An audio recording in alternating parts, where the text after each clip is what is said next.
A group of spies have to solve mysteries and riddles from all over the world. They are American, and their story starts in 2008 and lasts 8 months. Epilepsy warning for flashing lights and colors. We begin in the year 2008 in Washington, D.C., where an agent named Dan is fixing up a motorcycle. He's interrupted by his boss, who tells him that he has a new mission.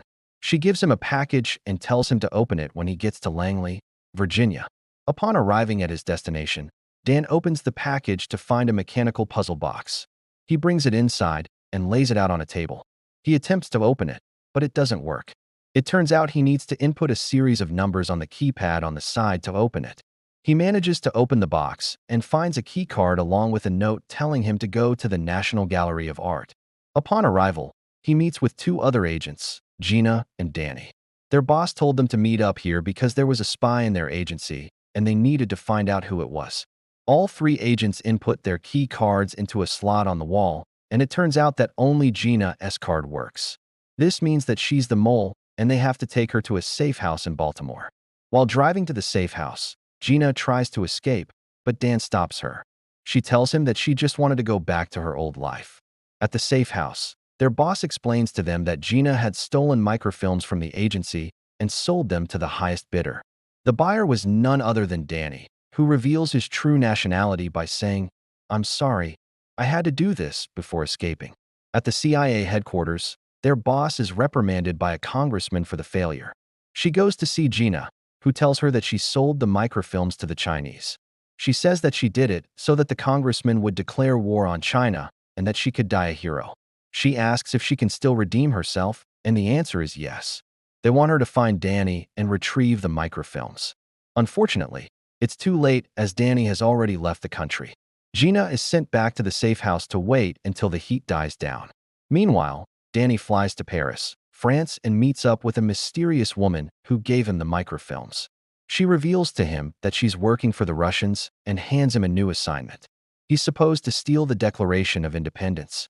She also hands him a small device that looks like a pen, which actually has a camera inside of it.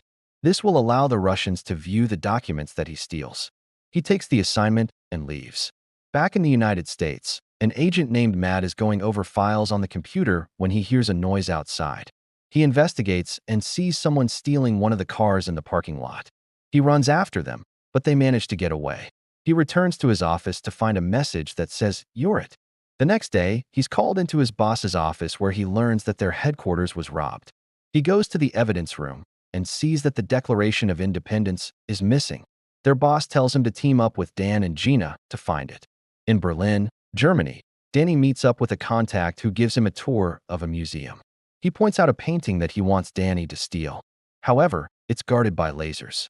Danny uses a small device to disable the lasers and steals the painting. He then boards a plane with the art thief and flies to London, England. Meanwhile, Matt and Gina fly to Berlin to start their investigation. Once there, they meet up with Dan, who fills them in on what happened. They all decide to split up and look around the city for clues.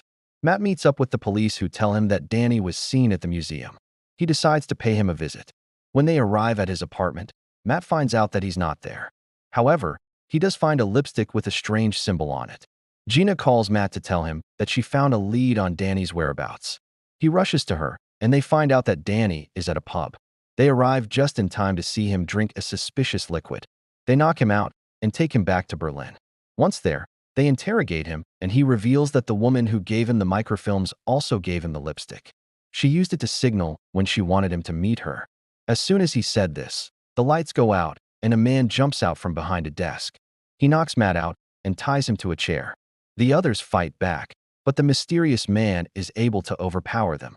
He removes his disguise to reveal that he's the congressman. He explains that he planned to use the Declaration of Independence to prove that the Chinese were spying on him. He wanted to declare war on them, but unfortunately, Danny stole the painting instead. Congressman reveals that he planted a bomb in the briefcase with the Declaration of Independence. The only way to disarm it is with a special tool that Danny stole from the museum. The congressman calls Danny and tells him that he needs the tool or else he'll detonate the bomb. Danny reluctantly agrees and grabs the tool from the art thief. He then flies back to Berlin. Upon arrival, he hands the congressman the tool and he disarms the bomb. In the ensuing fight, Danny manages to knock the congressman out. When the police arrive, they arrest him. Later, everyone celebrates with drinks. Matt apologizes to Gina for not believing her, but she tells him it's okay. They all raise their glasses to Danny, who's being treated like a hero. Suddenly, the lights go out and they hear a voice say, "Don't celebrate too early.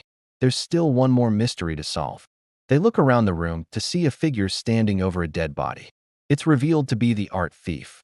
Everyone panics, but the figure steps forward and removes his mask. It's Danny. He explains that he faked his death so he could continue being a spy. He reveals that the microfilms that he stole contained secret plans for a new Russian weapon. This meant that the Russians would kill anyone who knew about them. Danny decided that the best course of action would be to infiltrate their organization. He became an informant for the CIA and gave them intel on the Russians. However, the Russians found out and killed his cover. They even brought the body back to the safe house. This was to make sure that nobody would find out that he was a spy. Danny explains that he killed the art thief in a struggle. Matt, Gina, and Dan are shocked, but they know that he's right. They help him dispose of the body, and he disappears. 1 year later, the 3 remaining spies are at a bar celebrating. They raise their glasses to Danny, who's now a wanted man for murder. Suddenly, the door opens, and in walks Danny. Everyone is shocked. He sits down and tells them that he has news. The Russians had developed the weapon that he told the CIA about. The government didn't believe him, so they ignored him. Danny decided to investigate further. He found out that the Russians were planning to attack a major city in the United States. Danny informed the CIA, but they still didn't believe him. So he went straight to the president. He told him everything that he knew, and the president listened. An army was assembled to intercept the Russians. They managed to capture the weapon and bring it back to the United States. President thanks Danny and brings him back to the agency. His reputation is restored, and he's welcomed back as a hero. The end. Thanks for watching. If you enjoyed the video, please leave a like.